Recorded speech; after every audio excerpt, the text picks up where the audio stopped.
Top quality और consistent performance के लिए सिर्फ सिल्वर पंप नाम याद रखना।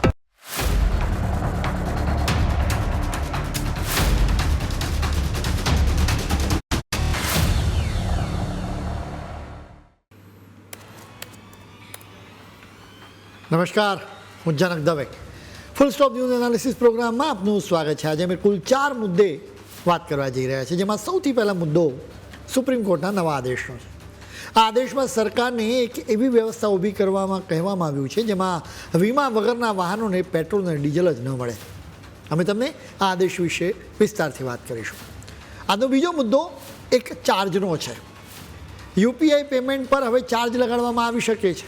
અમે તમને જણાવીશું કે આખરે કઈ બાબતના લીધે આવી વાત ફેલાઈ રહી છે. આજનો ત્રીજો મુદ્દો અમેરિકાની અકળામણનો છે.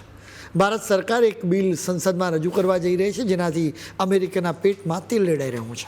અમે તમને એના કારણ પણ કહીશું.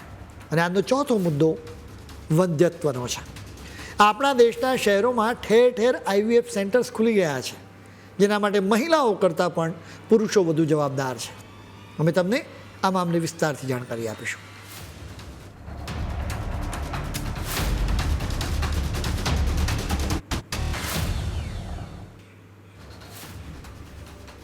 હવે કદાચ તમારી ગાડીમાં પેટ્રોલ કે ડીઝલ પુરવા માટે માત્ર રૂપિયા નહીં ચાલે, એની સાથે બીજા એક કાગળની પણ જરૂર પડશે.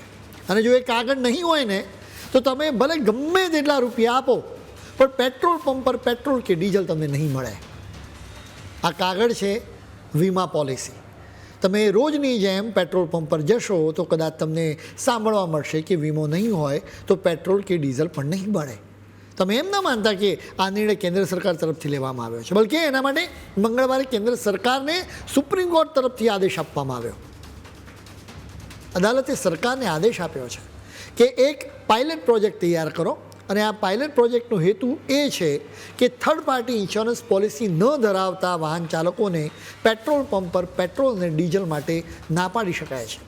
જ્યાં સુધી એ વાહન ચાલકો વીમા પોલિસી ન ખરીદે ત્યાં સુધી તેમને પેટ્રોલ અને ડીઝલ આપવાનું બંધ કરી દેવાનું. દેશમાં ઇન્સ્યોરન્સ વગર દોડતા વાહનોના આંકડા અદાલત સમક્ષ રજૂ કરવામાં આવ્યા. એ સંખ્યા જોઈને કોર્ટ પણ સ્તબ્ધ થઈ ગઈ. એટલે જ કેન્દ્ર સરકારને આ પાયલટ પ્રોજેક્ટ તૈયાર કરવા માટે આદેશ આપવામાં આવ્યો છે. જસ્ટિસ સંજય કરોલ અને જસ્ટિસ પ્રશાંત કુમાર મિશ્રાની બેન્ચે ભારતીય રસ્તાઓ પર ઇન્સ્યોરન્સ વગર દોડતા વાહનોનો આંકડો જોઈને ભારે ચિંતા વ્યક્ત કરી. વર્ષ 2024 અને 2025 માટેના આર્થિક બાબતોની સ્ટેન્ડિંગ કમિટીના રિપોર્ટને ટાંકીને કોર્ટે નોંધ્યું કે દેશમાં લગભગ 56% વાહનો પાસે કોઈ ઇન્સ્યોરન્સ જ નથી.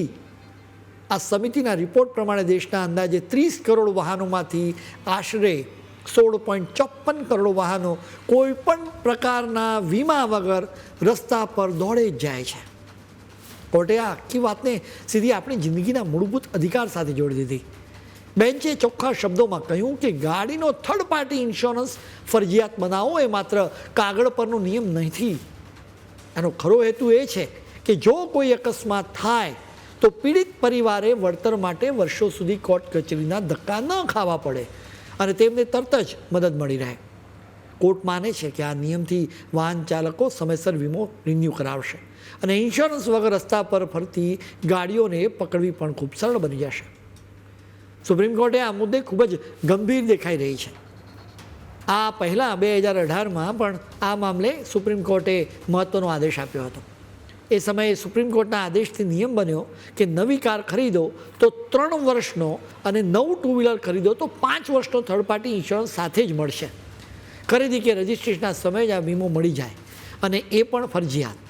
એ સમયે લાગતું હતું કે આ આદેશના અમલથી ફરક પડશે, જો કે ગ્રાઉન્ડ પર કોઈ જાતનો ફરક ન દેખાયો. અદાલતે નોંધ્યું કે આદેશ આપવામાં આવ્યાને 8 વર્ષ પસાર થઈ ગયા હોવા છતાં મોટાભાગના વાહનો તો હજી સુધી વીમો લેવામાં આવ્યો જ નથી. કોર્ટે આદેશ આપ્યો છે કે હવેથી નવી કાર ખરીદતી વખતે પૂરા 4 વર્ષ માટે અને નવું ટુ વ્હીલર ખરીદતી વખતે 6 વર્ષ માટે થર્ડ પાર્ટી ઇન્સ્યોરન્સ લેવો કમ્પલસરી છે.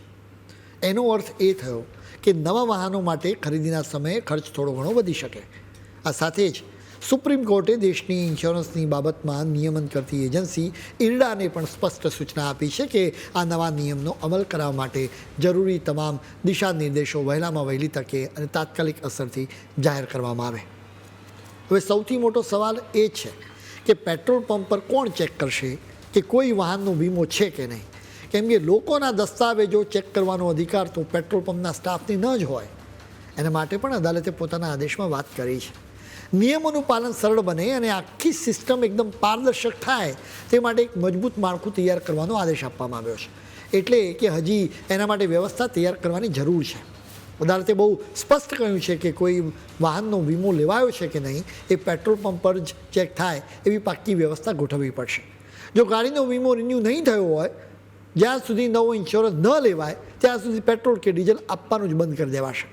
આટલું નહીં, રસ્તા પર ફરજ બજાવતા ટ્રાફિક પોલીસ કર્મીઓને ખાસ ડિજિટલ ડિવાઇસ અથવા સ્માર્ટ મોબાઈલ એપ આપવી પડશે, જેથી તેઓ સ્થળ પર જ ગાડીનો વીમો છે કે નહીં એ ચકાસી શકે અને તરત જ તેનો દંડ પણ ફટકારી શકે. સાથે જ સામાન્ય માણસ માટે વીમાની ભાષા અને તેના ગણિતને સમજવું સાવ સહેલું બની જાય તે માટે કોર્ટે 4 લેયરવાળી એક સ્પષ્ટ સિસ્ટમ મંજૂર કરી છે. એમાં સૌથી પહેલો અને કાયદાકીય રીતે ફરજિયાત ભાગ થર્ડ પાર્ટી ઇન્સ્યોરન્સનો છે.